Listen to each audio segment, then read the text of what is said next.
This is the fifth time Mom has pushed open the classroom door and called her daughter back home from school to work. This made the teacher extremely angry. Today, she decided to give the mother a lesson. But to her surprise, as soon as she followed them out not far away, she found the mother hiding with their child in a corner as if filling out some documents. What does this say right here?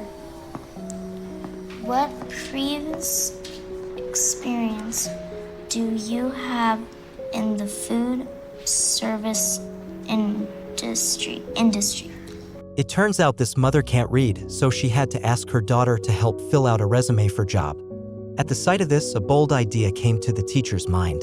So she invited the woman to the classroom and expressed her willingness to teach her how to read.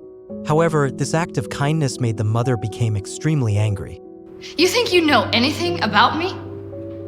It helps your children if you know how to read, Candy. Upon hearing this, the woman's tears welled up in her eyes because she knew the teacher was right. She could refuse the teacher's kindness out of pride or self-esteem, but she had to consider her daughter's future and life. And so, as the teacher continued to teach this group of impoverished children, she also began to help the parents. This kind-hearted teacher's name was Stacy. She has always wanted to be a teacher since she was a child. However, early parental divorce led her astray, and at the age of 16, she became pregnant out of wedlock. The dream in her heart came to a halt. But fortunately, it did not fade away. 8 years later, holding her newly obtained university degree, she went for a teaching job interview at the Education Bureau. After learning about Stacy's situation, the interviewer clearly looked down upon this inexperienced novice. But still, he gave her a job with the condition that she must teach all subjects from grades 1 to 6 for a full year. Stacy gladly accepted it as this had always been her dream. Little did she know what hardships awaited her next. After returning home, she couldn't wait to start preparing the lesson plans, determined to make a difference. Meanwhile, the man who impregnated her at 16 patiently told bedtime stories to their 2 children. Stacy looked at them happily, grateful that her childhood nightmare had not repeated on her children.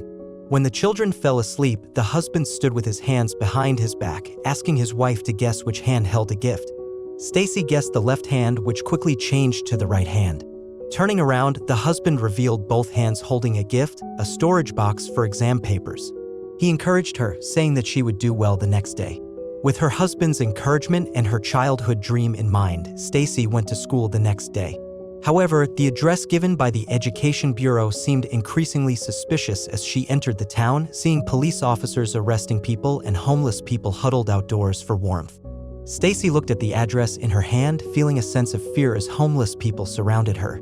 Nonetheless, she had to get off the car. But as soon as she walked a few steps, she stepped into a puddle. Stacy entered the teaching building only to find a chaotic scene inside. Addicts, homeless people, and illegal refugees, along with the crying of babies, made it look nothing like a school. Stacy quickly called the Education Bureau to report the situation, but before the call could go through, the previous substitute teacher led her to the classroom. To her shock, the classroom was more like a junkyard with dilapidated furniture and a small, peeling blackboard. The woman noticed Stacy's confusion and explained that this was a homeless shelter and the students were the children of the homeless people outside. She advised Stacy that there was no principal or dean here and all rules were to be set by herself. As for teaching tasks, she suggested letting them watch movies and calling the police if things got out of control. Stacy was left questioning her life choices, but she had no time to dwell on it as the first class began.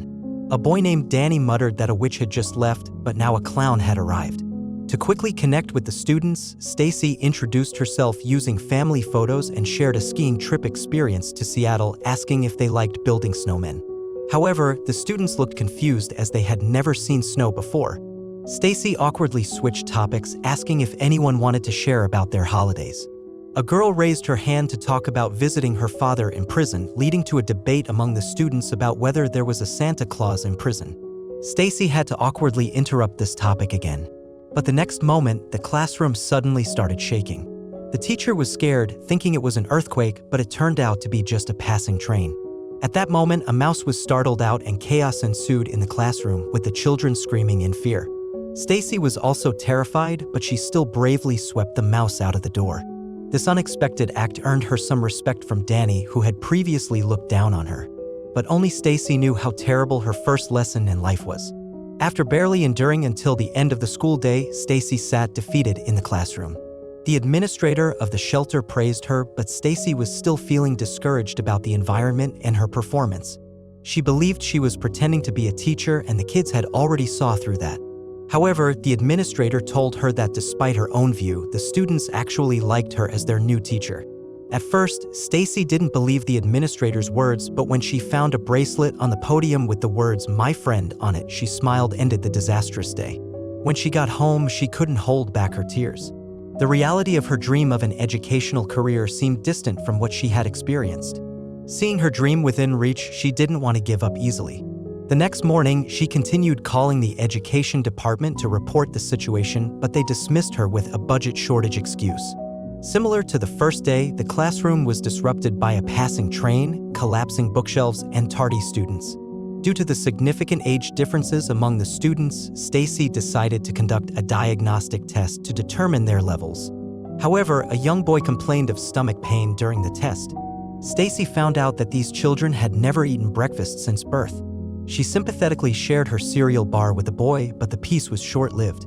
A parent burst into the classroom, taking her 2 daughters to work. Stacy tried to reason with the parent, but was harshly scolded in front of everyone. Unable to do anything, Stacy had no choice but to return classroom, but in the blink of an eye, the classroom had turned into chaos. Students were crumpling up test papers and throwing them around, ignoring the teacher's loud commands and instead mocking her. With the parents unwilling to cooperate and the students disobedient, Stacy, who had been suppressing her feelings for so long, finally couldn't take it anymore and sternly scolded the troublemaker, Danny. Just 3 days had passed, and Stacy had lost all desire to continue teaching. Accepting the advice of the previous teacher, she decided to simply show movies to the students to pass the time. However, as she arrived at the school with videotapes, the parent of the boy she had scolded the day before approached her.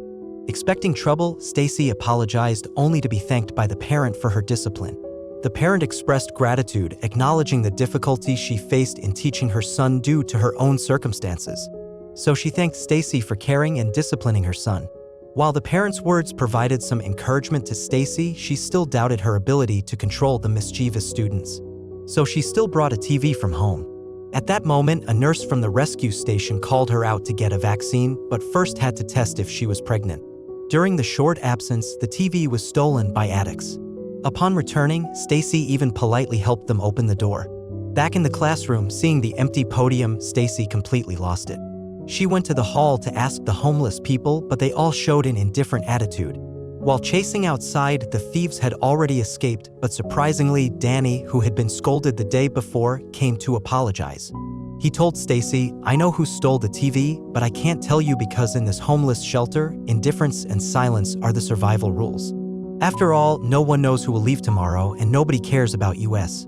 Stacy comforted him by saying she cares, perhaps without even realizing it. She not only gradually entered the hearts of the students, but also found peace for her troubled mind. At that moment, the nurse told her she couldn't receive the vaccine because she was pregnant. The arrival of this new life only strengthened her initial desire to be a teacher.